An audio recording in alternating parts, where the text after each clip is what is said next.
Hello and welcome to Hump Day Poetry. Poetry readings meant to get you through the rest of your week. So in this video, I'm going to be reading The Raven by 19th century U.S. poet Edgar Allan Poe. The Raven by Edgar Allan Poe. Once upon a midnight dreary, while I pondered weak and weary over many a quaint and curious volume of forgotten lore, while I nodded nearly napping, suddenly there came a tapping as of someone gently rapping at my chamber door. "'Tis some visitor," I muttered, tapping at my chamber door, "only this, and nothing more." Ah, distinctly I remember, it was in the bleak December, and each separate dying ember wrought its ghost upon the floor. Eagerly I wished the morrow, vainly had I sought to borrow from my books a crease of sorrow, sorrow for the lost Lenore, for the rare and radiant maiden whom the angels named Lenore, nameless here forevermore. And this silken, sad, uncertain rustling of each purple curtain thrilled me, filled me with fantastic terrors never felt before. So that now, to still the beating of my heart, I stood repeating, "'Tis some visitor entreating entrance at my chamber door. Some late visitor entreating entrance at my chamber door. This is it, and nothing more." Presently my soul grew stronger, hesitating then no longer. "Sir," I said, "or madam, truly your forgiveness I implore. But the fact is I was napping, and so gently you came rapping, and so faintly you came tapping at my chamber door, that I scarce was sure I heard you. Here I opened wide the door. Darkness there, and nothing more." Deep into the darkness peering, long I stood there wondering, fearing, doubting, dreaming dreams no mortal ever dared to dream before. But the silence was unbroken, and the stillness gave no token, and the only word there spoken was the whispered word, "Lenore." This I whispered, and an echo murmured back the word Lenore, merely this and nothing more. Back into the chamber turning, all my soul within me burning, soon again I heard a tapping, somewhat louder than before. "Surely," said I, "surely that is something at my window lattice. Let me see then what thereat is, and this mystery explore. Let my heart be still a moment, and this mystery explore. 'Tis the wind, and nothing more."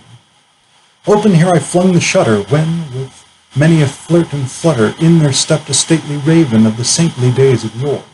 Not the least of obeisance made he, not a minute stopped or stayed he, but with mane of lord or lady, perched above my chamber door, perched upon a bust of Pallas just above my chamber door, perched and sat, and nothing more. Then this ebony bird, beguiling my sad fancy into smiling by the grave and stern decorum of the countenance it wore. "Though thy crest be shorn and shaven, thou," I said, "art sure no craven, ghastly grim and ancient raven, wandering from the nightly shore. Tell me what thy lordly name is on the night's plutonium shore." Quoth the raven, "Nevermore." Much I marveled this ungainly fowl to hear discourse so plainly, though its answer little meaning, little relevancy bore. For we cannot help agreeing that no living human being ever yet was blessed with seeing bird above his chamber door, bird or beast upon the sculptured bust above his chamber door, with such name as Nevermore. But the raven, sitting lonely on the placid bust, spoke only that one word, as if his soul in that one word he did outpour, nothing farther than he uttered, not a feather than he fluttered, till I scarcely more than muttered, "Other friends have flown before. On the morrow he will leave me, as my hopes have flown before." Then the bird said, "Nevermore." Startled at the stillness broken by reply so aptly spoken, "Doubtless," said I, "what it utters is its only stock and store, caught from some unhappy master, whom merciful disaster followed fast and followed faster, till his songs one burden bore, till the dirges of his hope that melancholy burden bore of never, nevermore." But the raven, still beguiling all my fancy into smiling, straight I wheeled a cushioned seat in front of bird and bust and door. Then upon the velvet sinking I betook myself to linking fancy unto fancy, thinking that what this ominous bird of yore, what this grim, ungainly, ghastly, gaunt, and ominous bird of yore meant in croaking nevermore. This I sat engaged in guessing, but no syllable expressing, to the fowl whose fiery eyes now burned into my bosom's core. This and more I sat divining, with my head at ease reclining on the cushion's velvet lining that the lamplight gloated o'er. but whose velvet violet lining with the lamplight gloating o'er, she shall press, nevermore. Then methought the air grew denser, perfumed from an unseen censer, swung by seraphim whose footfalls tinkled on the tufted floor. Wretch, I cried, thy God hath lent thee, by these angels he hath sent thee, respite, and nepenthe from thy memories of Lenore.